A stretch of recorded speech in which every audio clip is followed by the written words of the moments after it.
Hi guys! Welcome back ulit sa ating channel. So, ayun na nga. At ito nga pala si Timan. So, yung ating i-vlog ngayon at yung ating topic ngayon ay yung ating 16 square meter na modern house with loft at yung 18 square meter na modern house with loft. Yung tatlo na yon, dalawang 18 square meter tsaka isang 16 square meter ay binebenta na. Ibig sabihin, yung tatlong unit na to nasa isang lupa. Okay? Ibig sabihin, kapag bibili nyo to, ay lahatan. Okay? Ngayon, kung bakit po nakatutok yung ating camera dito sa TV. Okay? Kasi babalik tanawin na lang natin yung mga design para po makita nyo.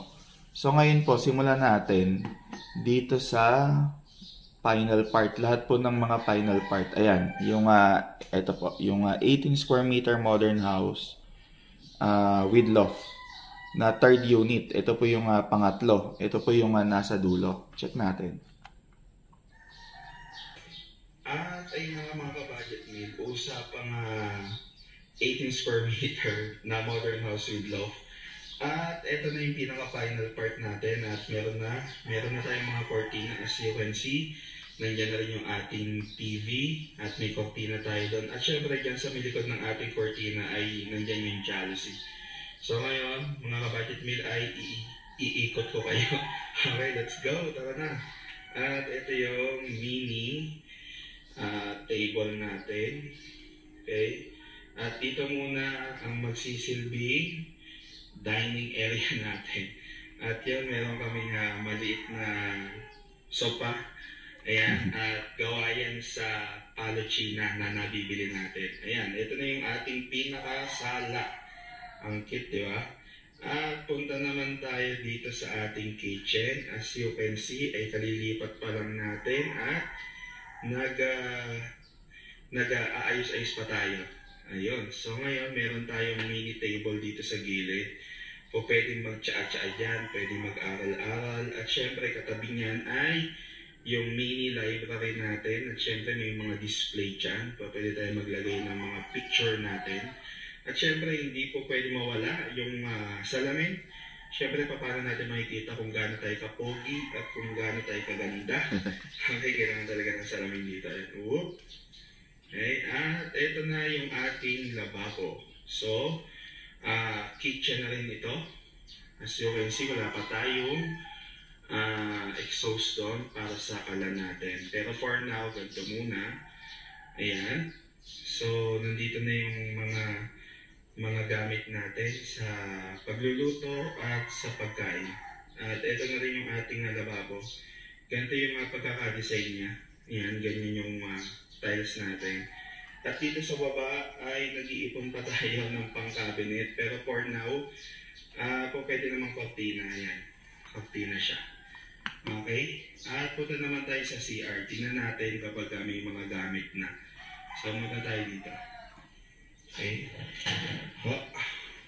Ayun nga pala, ang ating pintuan ay aluminum.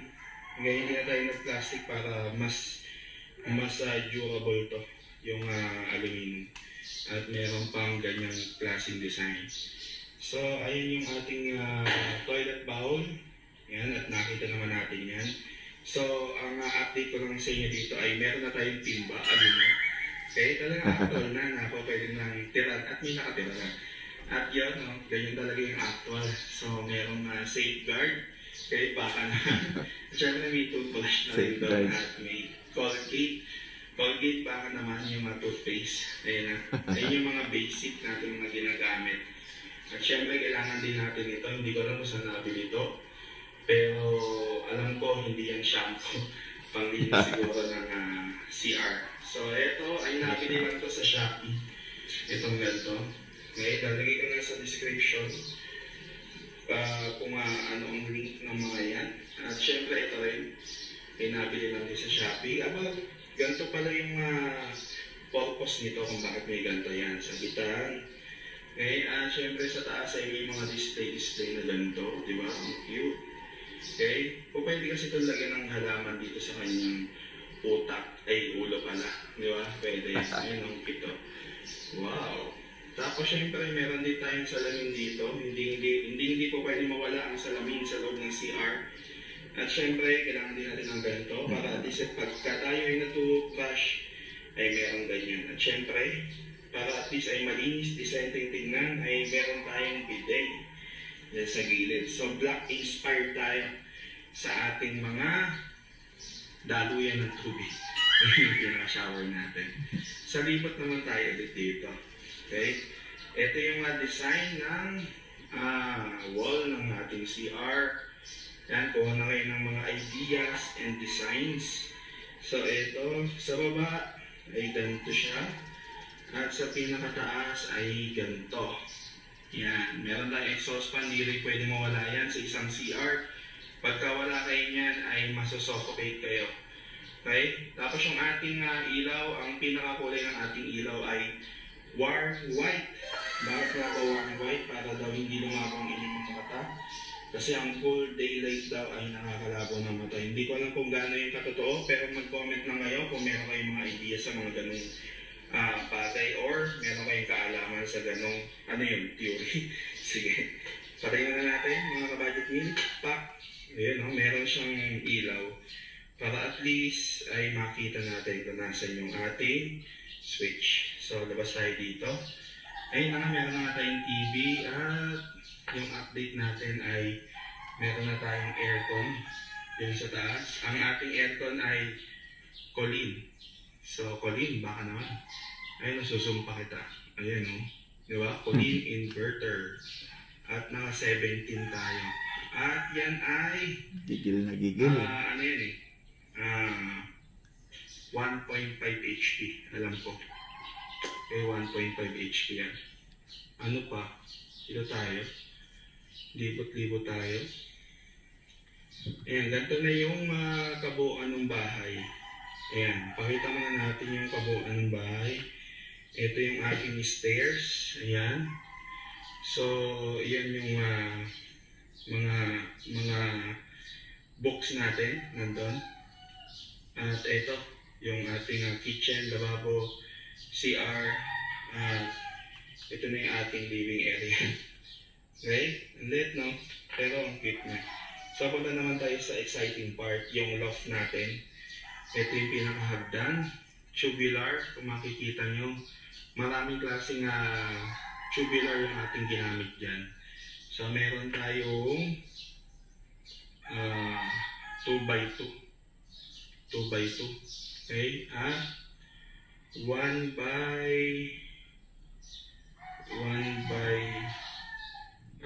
2x1 yung ating hawakan.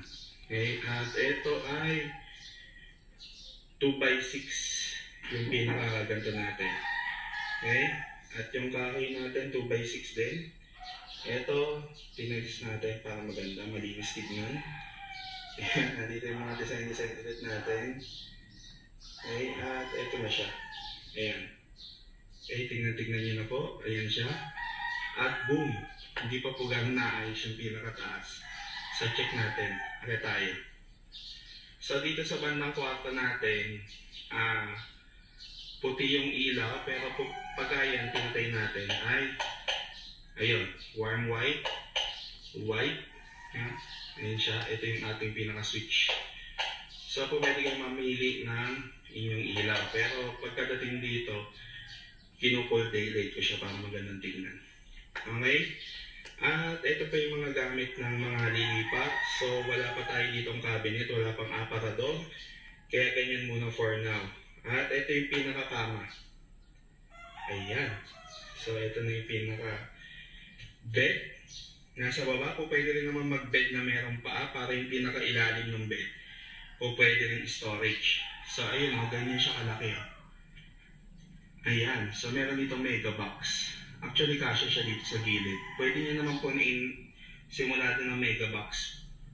Pahalang dito para at least malinis yung tignan, di ba? Tapos, ito yung pinaka-bed nga. Ngayon, from here, Si Boss ay Gay, ito yung pinaka-baba.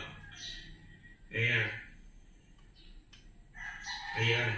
So ngayon guys, kung magpapagawa kayo ng loft, ang aking suggestion ay yung inyong aircon dapat nandito. Okay? Kasi kapag ka nandyan, hindi ganang umaakit yung lamig dito. Kailangan nyo pa ng mga electric fan. Unlike dito, pag nandito yung aircon nyo, bababa naman yung lamig. At baba tayo dito, baba muna tayo ng konti para makita natin yung kabuuan ng loft. Ito na yung kabuuan ng loft. Ayan. From dito ay ito na siya. Ayan, ganyan. So, marami pa tayong bagay na pwedeng gawin dyan para ma-maximize. Okay? Yun lang. Yung aircon natin, maganda doon. Okay? Ayan ay suggestion lang. Pero kung ayaw nyo ay pwede naman kaya lang upgrade kayo ng aircon. Kasi yung ating aircon ay 1 HP lang yan. So, yan yung aircon nung lilipat dito. Yan yung aircon nila dati. So ngayon syempre yung paglipat dito, dinala nila. Ngayon sayang naman, di ba? Kung ibebenta or ipapamigay. Wow, social. Ipapamigay yung aircon. Ayan, dito tayo. Ito, from here, dito po, from dito, ito yung makikita natin. Ayan. Ayan, ito yung bubungad.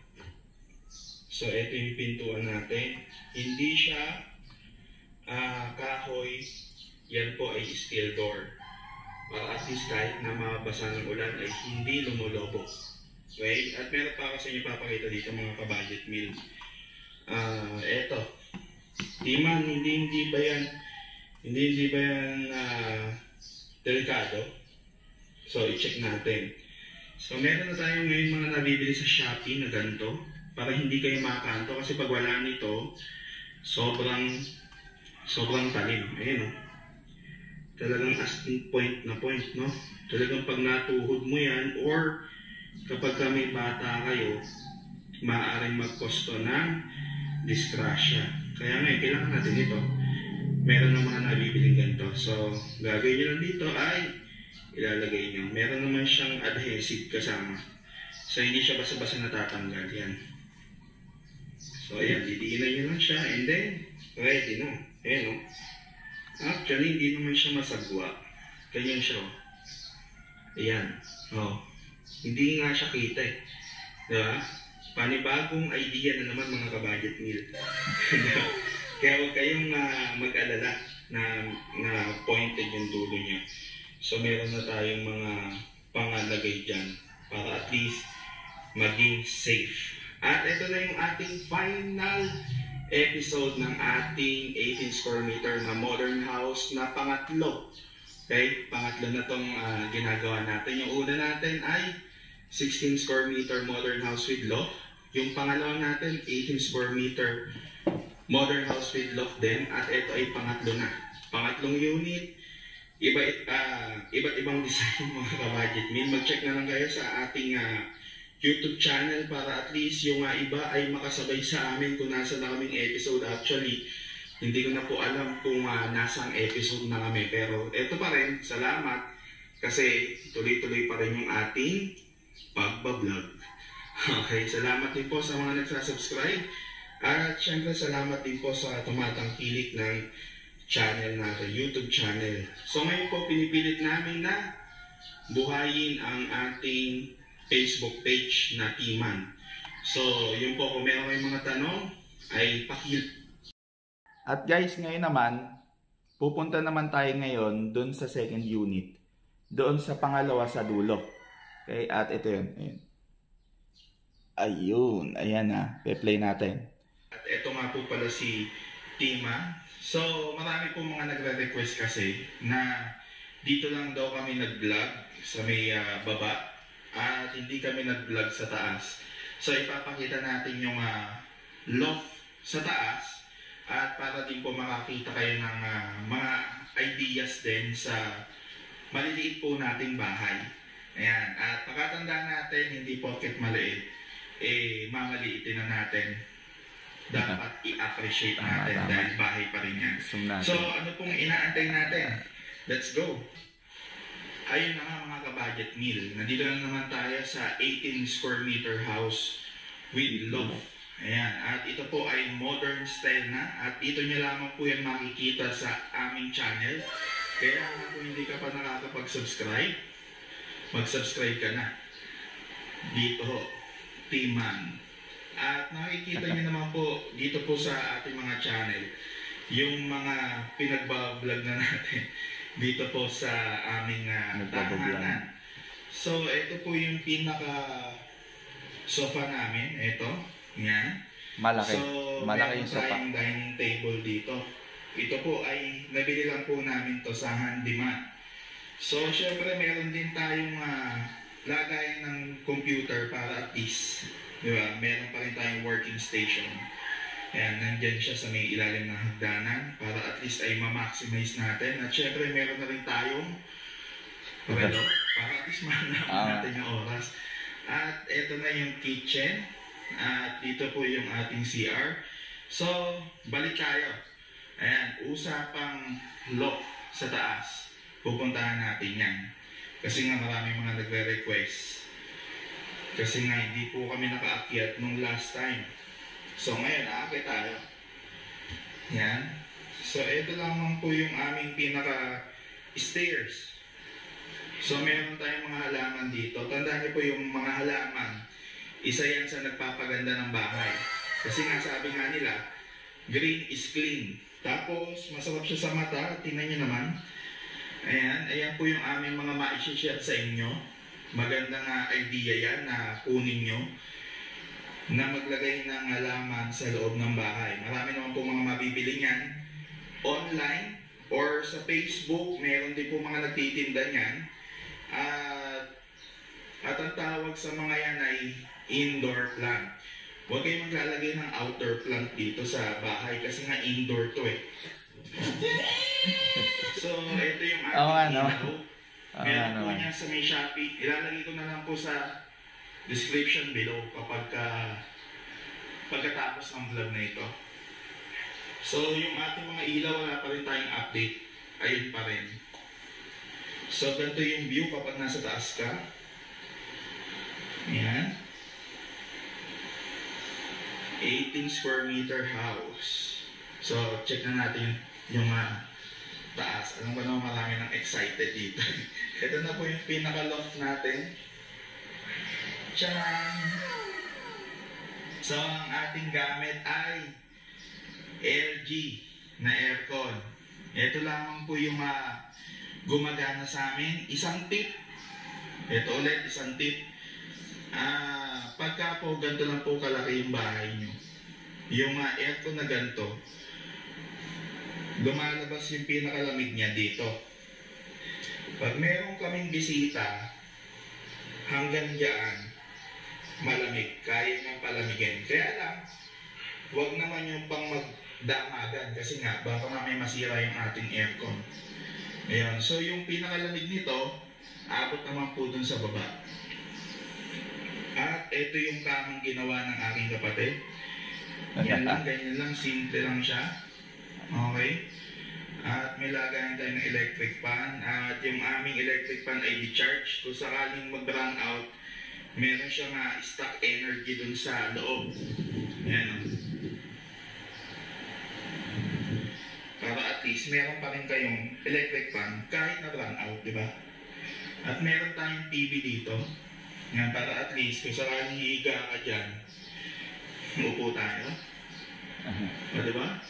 Meron pa rin tayong TV.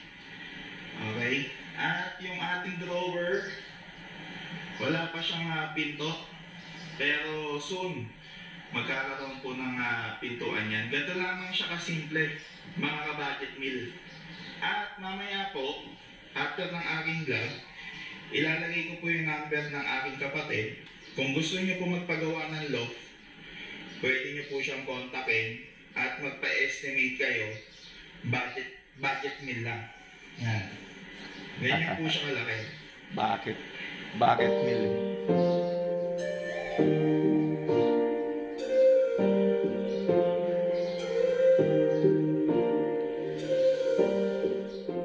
Ayan, ganyan po siya kalaki. Tapos ito po yung tawag po nila dito ay carpet tiles. So yung carpet tiles, kapag medyo may dumi, maganda po kasi to. Kasi kapag meron siyang dumi, pwede nyo siyang tanggalin. Tulad nito. Ayan, pwede mong tanggalin at ipagpag sa labas o kaya laban mo. Kaya okay to. So yung pinaka-flooring natin, marami po nagtatanong kung buhos ba ito or kahoy. Ito po siya.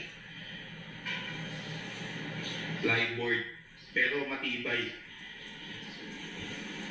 Wala naman po siyang alog. So from plyboard, Alag-alag. ito po ay vinyl na. Para at least malinis. Maitago. Kasi nga, yung pinaka-floor, hindi kasi mag-fit yung pinto sa lapag. Kaya ngayon, nag-cut na lang tayo dito, kinat natin. Yan, kinatapos, vinyl na lang ang nilagay natin. Para at least maitago yung plyboard dun sa ilalim. Ayan po yung mga tips sa inyo. Okay? At ano pa? Yung ilaw natin, nakalubog syempre. Kasi kapag kaya nakalutang, maaari tayong mauntog dyan. Oo nga naman. Kaya hindi na siya akma kapag nakalawet yung ilaw, hindi siya akma. Kasi nga, ito po ay sakto lang sa akin. Ano nyo? Sakto. Pero meron pa naman siyang konti naman. Hindi naman siya sakto-saktong ganito. May konti pa naman. Ganito. Okay? Kaya hindi siya ganong pababa. Okay, ano naman yung sukat nito? 1.5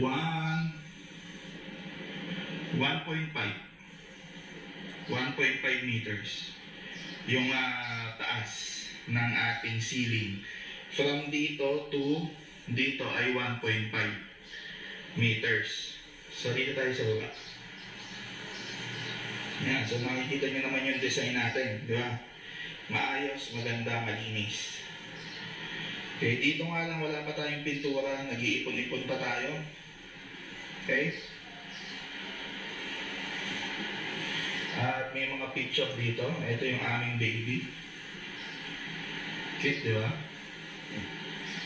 Ito naman ang aking kapatid at kanyang asawa. Oh, cute, oh. Diba? Ayan, ayun ang mga ideas. So dito wala pa tayong nailalagay. Soon, mag-update na lang kami ulit kung meron. Yan lang po ang aming ma-share sa inyo ngayon. Okay, gaya nga po ng mga request ng nakararami, yung loft natin. Okay, at ayun po yung pangalawang unit natin. Ayan, at naigala ko na kayo kahit sa maikling panahon. At yung unang-unang unit natin, pinakaunang unit, teka lang. Ayun nga po, kung gusto nyo pa pong panoorin, ay pumunta lang kayo sa ating YouTube channel. Ayan. So, napakahaba na. Hanapin natin, mga ka-budget meal. Ayan, napakarami nating mga ideas dito. At saka design. Pwede kayong mag-visit, no? Asan pa ba yung una? Natabunan na, mga ka-budget meal. Teka lang. Okay, kaya nga kung hindi ka pa nakakapag-subscribe sa ating channel, ay mag-subscribe na. At syempre, huwag niyo rin pong kalimutan na pindutin yung bell button para at least ay lagi kayong ma-updated dito sa ating mga pinagagawa. Okay? Tsaka para at least ay makakuha na rin ng mga ideas pa. Diba? Kasi marami pa to. Kaya lang for now, wala pa tayong update, no, sa mga ginagawa natin. Kasi nga po ay rainy season. At kami po ay nasa Bulacan. Kapag ka dito umulan, yung mga nasa liblib na lugar ay hindi na pumapasok, katulad ng mga elf na may mga bit-bit na buhangin, tsaka graba. Okay, ayun na, lapit na tayo. Okay, talaga natambakan na yung one. Eto, siguro piliin na last part. Ayan, last part. Lahat ng last part, ayun ang pupunta natin. Ito yung pinaka front view natin, mga ka-budget meal. At yan ay sliding window. Okay, sliding. At ito yung pasilyo papunta dun sa second at third unit na pinakita ko sa inyo kanina. Meron siya. Bali, ito yung pinakabungad, mga ka-budget meal. Ayan. Ayan yung pinakabungad.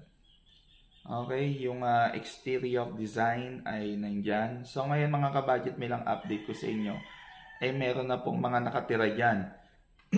So kung bibili nyo to, meron na kayong mga tenants at meron na mga nakaupa, passive income ang hatid sa inyo ng bahay na ito. Or pwede naman kayo tumira doon sa third unit, second unit po, pwede kayo mamili kung saan nyo gustong tumira. And then yung mga ilang pinto or dalawang pinto ay pwede nyo pang paupahan at magkaroon ng income. At ito nga pala yung loob. Ito yung loob ng 16. Bali nga sa inyo kanina, yung 18 square meter, 18 square meter, dalawang 18 square meter yung pinakita natin sa unang video. At yung nga sa harapan na to, ito, which is the 16 square meter ay nandito na tayo ngayon. Ayan. So, ganito po yung design. So, ayun, may mga butas doon. Kung mapapansin nyo, doon po kasi nakalagay aircon. At meron din butas dito sa side, sa bandang kaliwa. Yan po yung pinaglalagyan ng TV. At as you can see, dyan nyo po pwedeng ilagay yung sala nyo. And then meron na po mga kabitan ng curtains. At yung pinakataas ay meron naman na ding roll-up curtain ba tawag doon. Okay, at ito yung pinaka-kitchen natin, mga ka-budget meal. Ayan. Okay, at lababo dyan na rin. At stocks, lutuan ay nandyan na rin. At meron ditong butas para dun sa hose ng kalan. So, hindi naman siya iinit kasi nasa tabing bintana naman siya, mga ka-budget meal. At punta tayo dun sa CR. Ay, mamaya pa pala. Ito pa rin pinaka-kitchen. Ayun po yung sinasabi ko sa inyo na bintana. So, ito na. Ayan, nasa comfort room na tayo. Nandiyan yung toilet, nandiyan yung mini lababo para pag nagtututbrush kayo. At syempre, hindi dito mawawala ng exhaust fan kasi nga wala namang bintana itong CR natin dito para at least hindi rin kayo masuffocate. So, konting linis lang, mga ka-budget meal, kasi as you can see, wala talaga dito nakatira dito sa may vlog na to. Pero ngayon, meron na. Okay, at ayun yung mini hagdanan natin. Ito.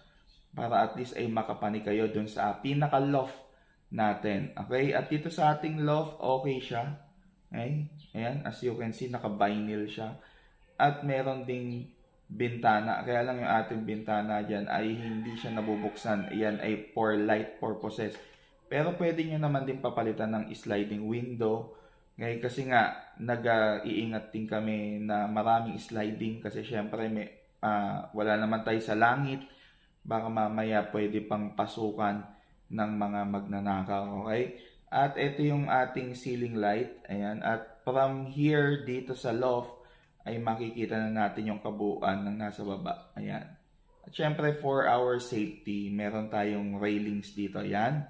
Ganyan yung pagkakadesign, accurately yung pagkakagawa para maganda yung pagkakadesign. Okay, at ito, libot-libot lang naman tayo dito sa paligid. Ayan, at meron na rin internet connection dito. Pwede nyo rin siya papalitan ng PLDT or Converge. But yung dito sa ating vlog ay Converge yan. Converge. Okay. Ayan, wala naman pong problema. Okay naman lahat. Okay. At sa may tagas-tagas, wala pa naman kaming napapansin. Okay? At ayan lang, no? Ayan lang, mga ka-budget meal, ang ating vlog. Okay? Bali po ang ating unit, dalawang 18 square meter na may loft at isang 16 square meter na may loft. Okay? Pare-parehas na may loft yon. Bali, yung 18 square meter modern house with loft doon sa bandang dulo, open type yung loft niya. Ibig sabihin ng open type, kita mo yung baba, matatanaw mo yung nasa baba. Wala talagang harang as in. Yung second unit natin, yung 18 square meter din, yun naman yung closed loft. Ibig sabihin, close talaga yung loft nyo, hindi nyo talaga makikita yung nasa baba. Pero pwede naman din yung palagyan ng bintana. Pero dito po sa ating sitwasyon ay merong cabinet dito sa side para at least ay ma-maximize din natin yung space. Okay, kasi pagka close, mas tipid siya sa aircon kasi pwede lang kayo mag 1 horsepower doon. Kasi nga, yung pinaka-aircon nyo nandun lang sa pinaka-loft.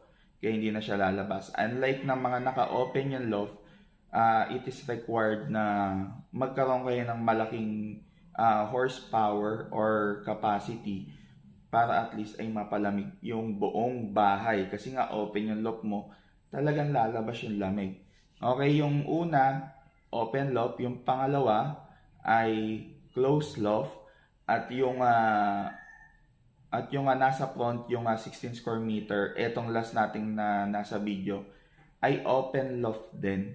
So, okay rin naman kasi 18, 18 at 16, hindi naman siya problema sa aircon kasi talagang pang buong bahay na actually yung isang aircon, no? Kaya lang gamit lang kayo ng 1.5 to 2 horsepower para mapalamig yung buong bahay. Kaya nga po kanina sinasuggest ko sa inyo na kapag ka magpapalagay kayo ng aircon sa mga open loft, ay doon nyo siya ilagay sa kwarto. Okay? Para at least aagos na lang yung lamig at bababa na lang yung pinakalamig. Okay? Tandaan nyo yung lamig pababa, yung init pataas. Yan, nag-evaporate. Okay? Kasi nga, kapag ka naglagay kayo ng aircon doon sa baba, ay impossible na umakyat yung lamig dun sa taas. Gagamit pa kayo ng electric fan, which is dagdag na naman sa electricity bill. Okay? At ito pong tatlong to ay binibenta at yung tatlong to ay nakapaloob sa isang lote which is 100 square meter na lot. So ngayon ay nasa maganda tong subdivision ngayon at inaayos. Albeo yung pinaka subdivision. At okay naman yung kalsada, merong electricity, may water, at meron na rin mga internet. Nako, kapag nakita nyo to, napaka-develop na nung lugar, kaya hindi na kayo mahihirapang tuntunin kasi nga nandiyan naman yung Waze tsaka Google. At ito nga pala ibinibenta sa halagang 3 million pesos na meron ng 3 loft at pwede nyo rin pong paupahan kasama na yung lupa. Okay?